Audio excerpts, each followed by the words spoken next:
welcome to another feedback video.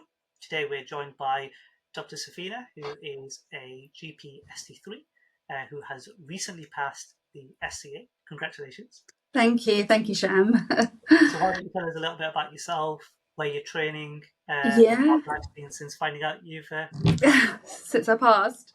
So as you said correctly, I'm ST3. I'm training in Lewisham, so I'm a Lewisham VTS trainee, and I'm part-time, got 2 children as well, so do sort of like 60%,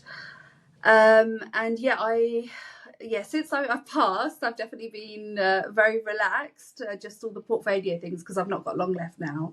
Got about 4 months before I finish, and then I'm done. Excellent. Have you started to think about what you want to do with your life as a GP? So they've offered me a job at the practice, so I'll be working there, maybe do 4 sessions there, and then 2 sessions thinking to do private, because my brother's a GP as well, and then working with him. Yeah, absolutely. See if you could get like a Harley Street private. Oh, I wish. We'll see. I'll work my way up. Absolutely. Yeah. So let's talk about the SCA itself. So with every interview that we've done, we've tried to kind of highlight maybe a different experience with the exam. And one of the reasons why I got in touch with yourself was you were maybe slightly different to some of the other trainees that have used our service. So generally, people have joined us, a few months before they're preparing for the SCA, whereas you joined us towards the end of your preparation. So tell us a bit more about that kind of thought process in terms of when you first got in touch with us and what you were hoping for from the SCA coaching. Yeah, I think what I was thinking at the time was I had done some practice with another sort of team, but the thing is, they were sort of 1 session and then done. Whereas I felt like I needed some continuity, which I wasn't getting. And although I had practiced loads, I had practiced in advanced. I think I spent about, I would say, just over 4 months preparing, just because I've got kids and I had to, I wasn't able to commit like sort of every day. It was sort of getting, after I had done other sessions, I was sort of a bit lost. I was like, okay, what do I do now? And I received loads of feedback, but then I just didn't know whether I was improving or not improving. So that's why I thought, okay, I came across your, I don't know how I came across it. I think I used your AKT bundle many years ago. So I had you in my email somewhere, and I thought, okay, let me just check out what you offer. And I like the fact that you said that you have actors that you prepare with, but also I could do 1-to-1 sessions with you, and not just 1 session, but I could have like more than 1, which so I felt like your sort of package or what you were offering was more tailored to what I needed. Yeah, absolutely. And it was really good because when we first did our kind of like baseline session, when we did the first session together, I got a sense of who you are as a communicator, kind of your style of communicating. And then it was a lot of fine tuning, wasn't it? Really, yes. Like getting to that point where you were kind of comfortable.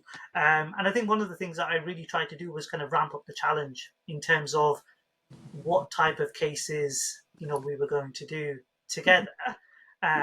How did you find the cases? Did you find them easy? I think it was a good mix. I think they were very realistic of what came up. Obviously I can't talk much about what came up, but I do think that what the ones that we practiced, not just the ones we practiced, the ones on your on the website, when you have the account, and then you had about 20 videos, I think, was it? Yeah. So they made me think a bit laterally about what sort of things can come up. And after sitting the exam, I have to say they were very similar. Very similar, yeah. Some were easy, some were a bit more complex. I think you were giving me complex ones because my exam was, sort of a few days before. But that's like the exam. Some of them were a bit complex and some were a bit simple. So yeah, I think it was very realistic. Thank you.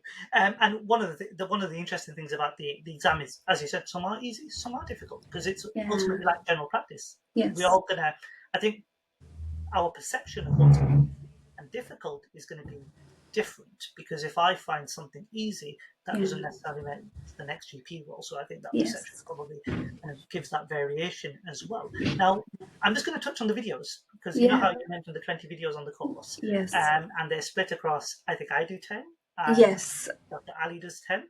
Right, so there's two different types of consulting, and I think I asked you once, I was like, "How are you finding the videos?" And you said, "Actually, you find Dr. Ali's style more suited to yourself," which I think is really a nice thing, because it shows that there's different ways of communicating. What did you find was kind of in tandem with your style of consulting compared to like maybe how I consult? I think with Dr. Ali, she used a lot of, she really sort of, I felt like she slowed down the consultation a lot. And there was a lot of sort of different ways.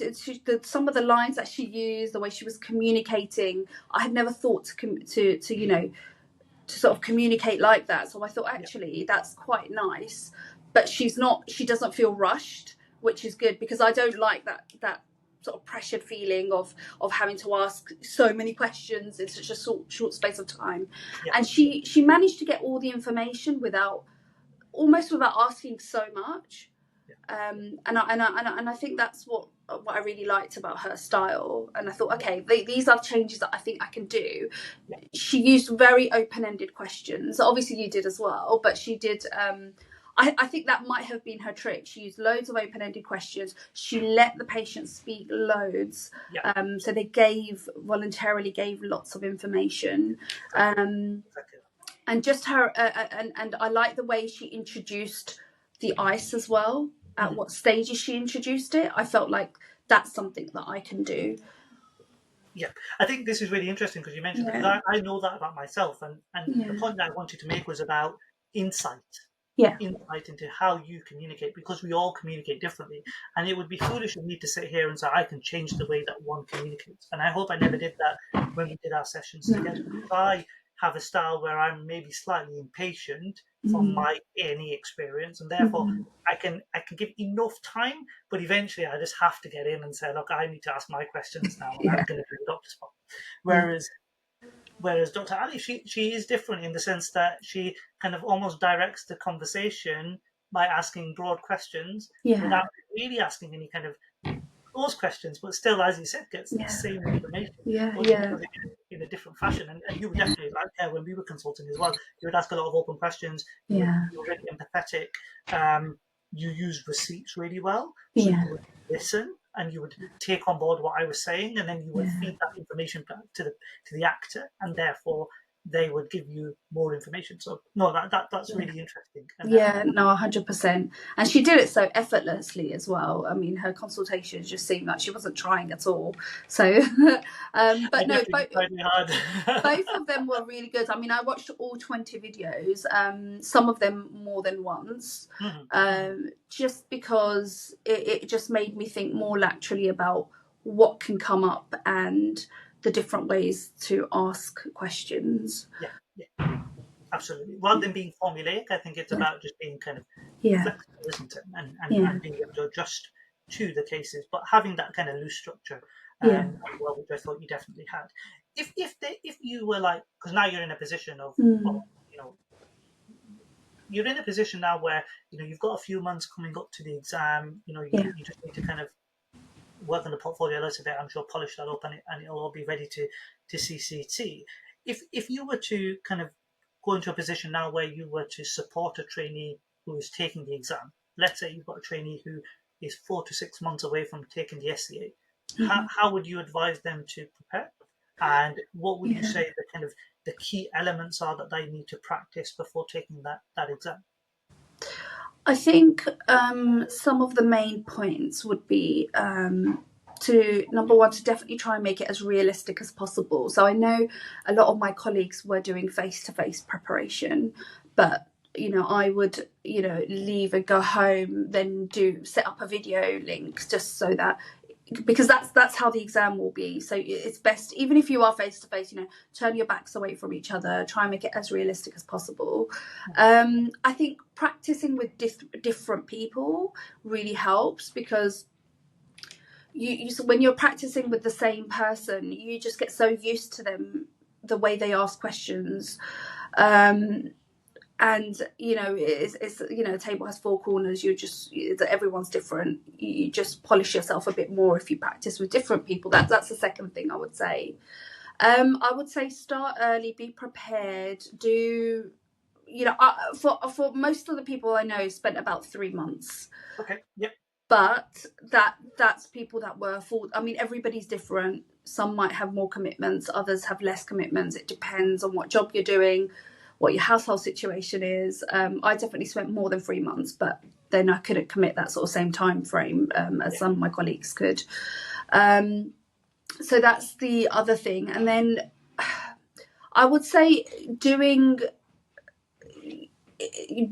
I wouldn't say everybody needs to do like a mock or sign up to something, but I definitely found it helpful, because the thing with practicing with USHAM was that I was getting regular feedback, and then I was able to listen to what you told me and then make improvements and then see those improvements.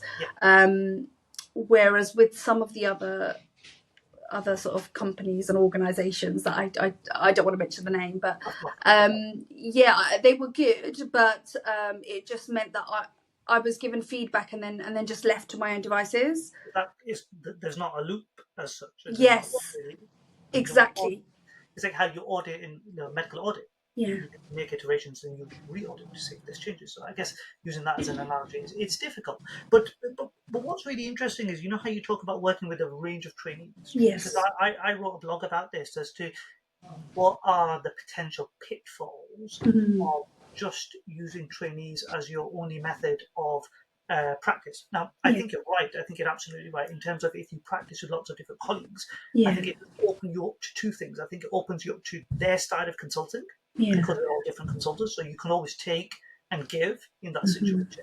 But what I see as the negative sometimes is that if one doesn't have insight into what might be considered good or bad consulting, or what might be a problematic area in the consult, sometimes we're too nice to each other because we don't want to offend each other. Yeah. How did you ever come across that? I did. Yeah, definitely. There were some people I was practicing with I don't know if it was because we were being polite. I found myself doing it at times. And with sort of weeks to go, or sort of like a month to go, I needed really strong, almost a bit, I would say, harsh feedback. Which is why I think practicing with different colleagues, and some of those colleagues that I practiced with had passed the SCA. Okay. So I practiced with people who were also preparing to do it, but also people that had passed the SCA. And some people I even networked with when I did a session with you. I think you left a minute for people to network with, and I did network with one of the other trainees. Excellent. So that was helpful as well, because I didn't know many people that were sitting in the same month as me, so I needed so sort of the last few weeks I didn't have many people to prepare with, so having that sort of extra person that I could practice with was really helpful. Excellent. And I think that's really important, actually, because this is another thing, when you're a London trainee, and therefore your cohort of patients and the types of problems that you see are probably very similar to your VTS group, especially when you're in a kind of densely populated area, whereas some of our trainees are in Scotland, in places like Cumbria, where it's different population types, different needs of the healthcare system. And so I do think it's important, even from that perspective, to get people's insight into how they might manage something slightly differently, what their access to healthcare is like. I remember there was a case where I was working with a London trainee, and I said, well, why don't you just offer another appointment? And he goes, because we're not allowed to offer people follow-up appointments because there's no follow-up slots because the practice is so busy. And I was like, oh, really? Wow, so, okay. Even like subtle things like that. Yeah. So no, that's really, really helpful, and I'm sure everyone who's listening to this will find what you've said, really insightful. If there was one last thing to mention, as in like what you would consider maybe a silver bullet to passing the exam, what would you say that is the most important thing that somebody needs to do? To pass, you mean? I would say make sure that you're comfortable with the bread and butter of medicine. So that is, what we're expected to know, from the tip of our fingers as GPs. So that's your things like diabetes, your high blood pressure, your asthma, your COPD, your chronic health conditions. I think we can become sort of a bit fixated with these weird and wonderful diseases or things that aren't so common.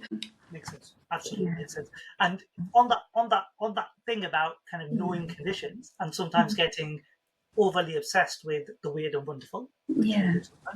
How do you deal with uncertainty? Let's say from an exam perspective, because let's say, and this is purely hypothetical, because we did consults like this where we did, that I give you a obscure symptom, and it wasn't like a direct diagnosis on the back of that symptom. How do you deal with that uncertainty, or how do you prepare for that uncertainty? I found that really difficult, I'll be honest. I think when I was practicing with yourself and with some of my colleagues, I was quite comfortable with saying, I don't really know what the answer is and I'll get back to you. But during the exam situation, I was thrown off a little bit in one or two cases. I think there was one case in particular that there was a lot of uncertainty, but actually, I still had managed to pass the data gathering, the interpersonal. It was just the management. So that was one station. I think you've just got to be really honest, which maybe I might have scored a few more points in the management had I just been a bit honest about, I don't really know what the management is and I'll get back to you, because the thing is we're not going to know everything. And I think if you're going into the exam thinking I've covered so much, I've spent months now and I've practiced with so many people, there's nothing's going to faze me, but actually you will get something that you don't know. So there's always going to be something that you don't know, and sometimes it might not even be that you don't know it. But actually it could be so many things, and it's about vocalizing it. I might not know what it is, but it could be X, Y, or Z. But here's what we might be able to do to try and figure out if it is X, Y, or Z. Exactly, and I think that's something. When I practiced with you, there was in the first few sessions that I did with you, I had thought of a diagnosis. It was diagnosis X, but I thought about diagnosis Y. I verbalized diagnosis Y, but I didn't. I had thought about X, but I didn't verbalize it. This is the pins and needles. This is the pins and needles, the peripheral neuropathy type of thing. Yeah. So I think after you said, just verbalize what you're thinking, that was really helpful. And I did use that technique in the exam as well. I definitely I found that once I verbalized it, the patients also guided me a little bit as to where where I was supposed to be heading. It's a conversation. It's a conversation between two people, right? So, just as we're bouncing ideas off each other, that's exactly what patients and doctors do. I think that's a great place to finish, because ultimately, if you see it as I'm the doctor, they're the patient, that's very 1952 kind of consulting. Whereas if we're talking about modern day millennial consulting, it is using the patient as a high. I think the last point I'd like to finish up, if you have a chat with a friend, right? And your friend says to you, I'm really worried about this. Naturally, you're going to try to explore why. Whereas sometimes when the patient says, I'm worried about this, say, okay, I know what the idea is. Time to move on to the concern. You have to be very realistic, as if you're having a conversation. That's exactly what it is. You need to just take a step back and think you're having a conversation with a friend. And again, I did use that in the exams where I was thinking, okay, and really listen to their cues, because if you're just saying, okay, well, I can see you're worried. I'm really sorry to see you're worried. Then that just seems a bit insincere and rehearsed, doesn't it? Yeah, absolutely. And I think even from a patient's perspective, for me, it does seem somewhat insincere if you Yeah, okay, I understand that. I really do understand that. But you wouldn't say that to a friend necessarily. You wouldn't say it to a friend, exactly. So think of what you would say to a friend and sort of try to replicate that. unless of course you have some crude jokes with your friends, then try not to. Maybe not replicate everything, but just some of the communication skills. Absolutely. Thank you very much. That's Safina. okay. Absolute pleasure speaking with you. Thank you, Shem. Thank you so much for your help. Honestly, I really felt like that boost that I needed right towards my exam. I definitely got that from your team, and the actors as well. They were really good because it was very realistic of what came up. Excellent. Yeah, that's really helpful, and I'll definitely feed that back to our medical actors as well. And it's been a pleasure. I hope we'll keep in touch, and do let me know how life goes as a GP, and if you ever need any advice, you know where I am. You've got my email address, you've got my mobile number. Just perfect. Thank you so much, Thank you. Take care. Bye. Bye.